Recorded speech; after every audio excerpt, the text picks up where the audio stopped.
Okay, so we're going to be tackling the exhaust. Ooh, whoop-de-doo. A 23, I think this is, or well, it might be 24 now.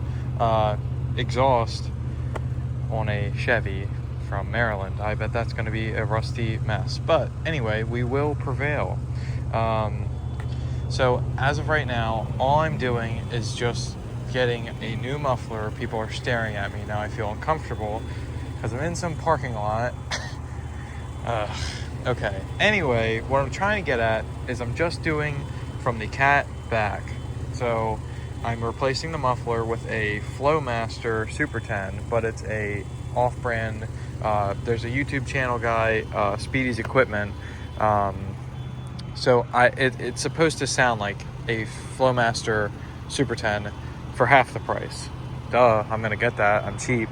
Why get the name brand if it's gonna have the same sound? So we're gonna do some before clips, and also I'm going to fix the annoying, obnoxious, sounds like a UPS truck with this type of exhaust leak. I don't know if you can really hear that. Let's see if I can get this on video. There's a flange between the catalytic converter and the exhaust, and there's a gasket in the middle, and it just blew the gasket out, and it just sounds like crap. I'm gonna replace the gasket one time, and if it blows out again, then I'm just gonna delete the whole gasket thing, cut at the muffler, weld a pipe, just delete that flange system, because it's obviously not working right if it blows out again prematurely. Now if it takes 10 years for it to blow out, okay, whatever. Okay, let's get a clip of this exhaust leak.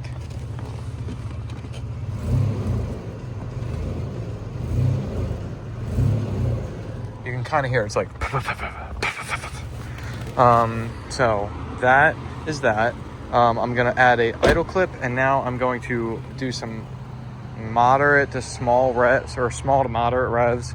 I'm not going to rev it any higher than probably like 4,000 RPM, because I really don't drive this thing hard. So all right, let's go ahead and do that.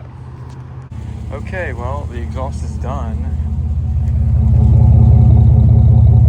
Sounds really good. I mean, compared to stock, it's obviously going to sound a lot better, but no more exhaust leak. If you look up under here, there's the muffler. Has the aftermarket cat, which I don't know, it's very small, so I'm thinking it might be like almost a high flow compared to the stock. I don't really know, but yeah, so far I'm liking how it sounds. It's not too drony, it's not too obnoxious, and it has like a deep sound, which, I mean, it's kind of what the Flowmaster Super 10 should have. So anywho, we're gonna get some clips here, and we'll compare. I'll put the clips back to back so that we can compare.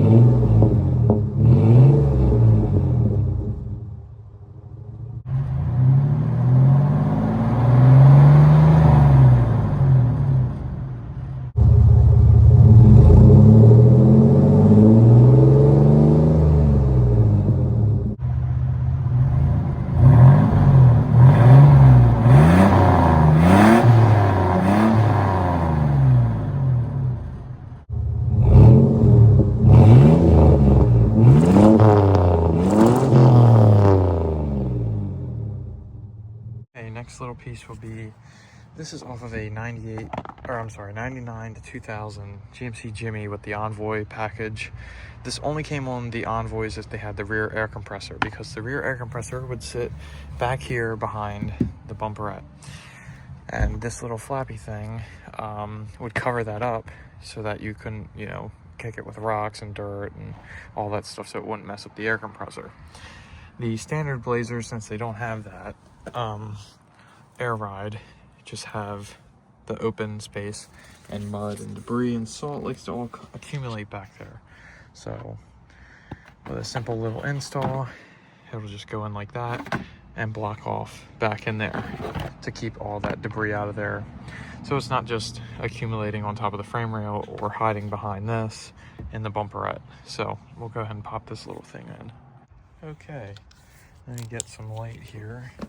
So here it is, the zip tie. So the Envoys had studs that came through on each of those holes there. Obviously, you see there's holes there, nowhere else. So obviously, GM decided to use the same body, like quarter panels for all of these. So the ones with the air compressor were to get the studs to come out, and the non-air compressor ones just had holes. So I ran zip ties.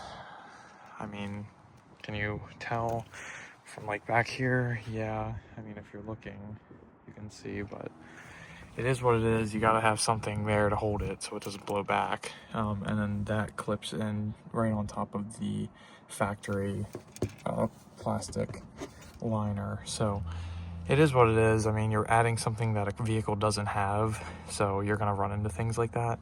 Now, unless I can get a stud or like a bolt and a screw, I'll just, you know, change out the zip tie thing. So this could temporarily be what I'm doing, or if I can measure the hole here and get a correct bolt and nut, I'll do that.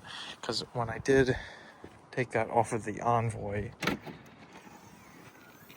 I brought the nuts with me because those were the two that it came with on the vehicle. So I don't know, temporary, yeah, but we'll just see what we can do.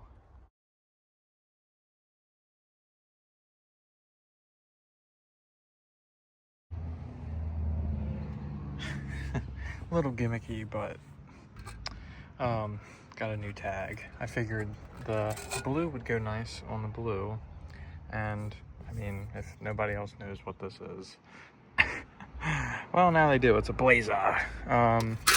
I don't know. I thought it was funny.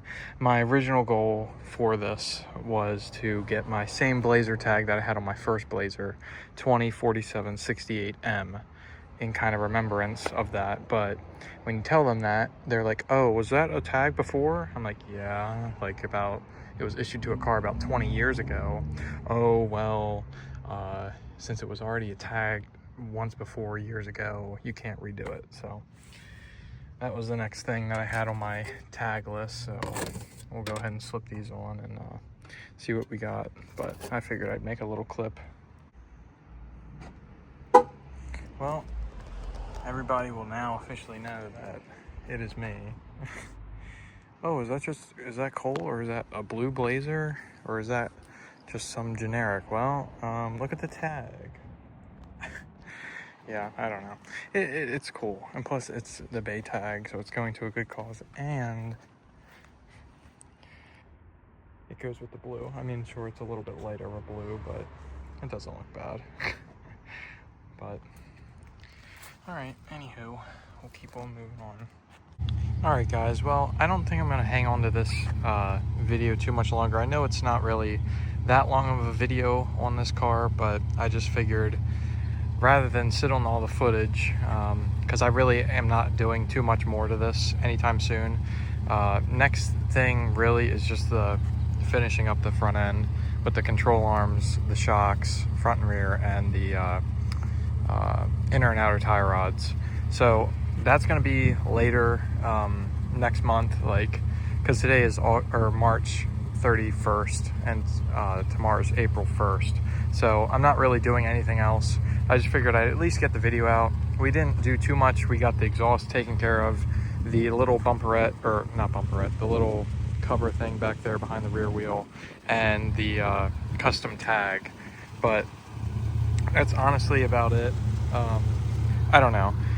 Rather than sit on the footage, I'll give you guys a video. So like I said, next video we'll take care of the front end and put some new rear shocks, because this thing is definitely getting more and more floaty. I think I lost one of the rear shocks because I think it's seeping oil. But yeah, so that's pretty much it. Thanks again for watching, and we'll get one more shot of the exhaust here at idle. But yeah, that's pretty much it. Next video, we're gonna take care of that, do an oil change, and